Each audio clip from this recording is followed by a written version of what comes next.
markaa waxaa jiray waddanka markaa dab ayaa jiro himilo ayaa jirtay iyo dad lagu dadaa jiri jiray oo ama dawladda ku jiro runtii qamaamuulka ahaa dawladda ama macallimiin ahaan jiray dhalinyarta xaqayagii baa naga maqan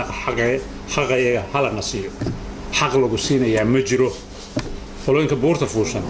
xaq ay ku siin doonaan ma jiraan 40 sannadood dabadeed inay ku hor fadhiyaan bay rabi doonaan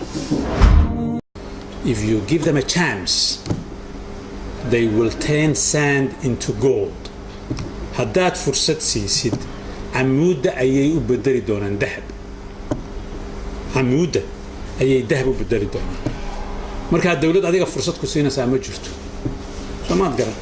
waddan fursad ku siinaya ma jiro markaa adigu waa inaad noqotaa beeralaydii yarayda miskiinka ahayd haddii fursad la siin lahaa camuuddaa dahab u bedeli lahayd waa inaad noqotaa anigu baadiyaan ku dhashay meel jigjigiyo gabil u dhaxaysa meesha tahay lama garanayo aabahay wuxuu dhintay markaan grade 4 ahaa buu dhintay fasalka afraad ku jira hooyaa noo shaqay jirtay baadiye quraanka markaan ka galay ya reer guuraya ya de kumanaan riyoodan aabahayna kuma riyoodan hooyadayna kuma riyooteen intaan Mareykan tago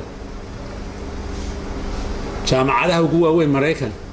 qaybta waxaan ka bartay inaan madax u noqon karo kumaan riyoodeen samaroonna imuu qabanoo gacanta imuu geyn halkaas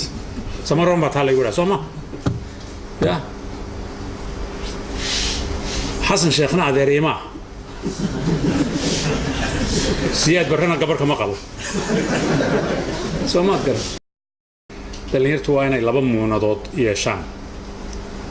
labadaa muunadood waxa weeyaan qof ama gabadh iyo wiil dadaalayo shakhsiyan doonaya inay mustaqbal u dhistaan waa inaad haataa Soomaalidu waxay oran jirtay tiisaba daryeel ayaa mid kalena ku dara soo ma haddaanad adigu meel isdhigin cid kale waxba uma qabanaysid aabaha iyo hooyada baan wax u qaban iyo carruurta soo maad garan marka ugu horeysa waa inay kaa go'naataa adiga inaad meel isdhigtid waa inay kaa go'naataa no matter waxay yihiin carqaladaha dhulka yaala waa inaad jajabisaa soo maad garan haddaad jajabin guriga kuwa markaa iska seexo oo aakhiradaada u sii ducayso degdeg isku xaba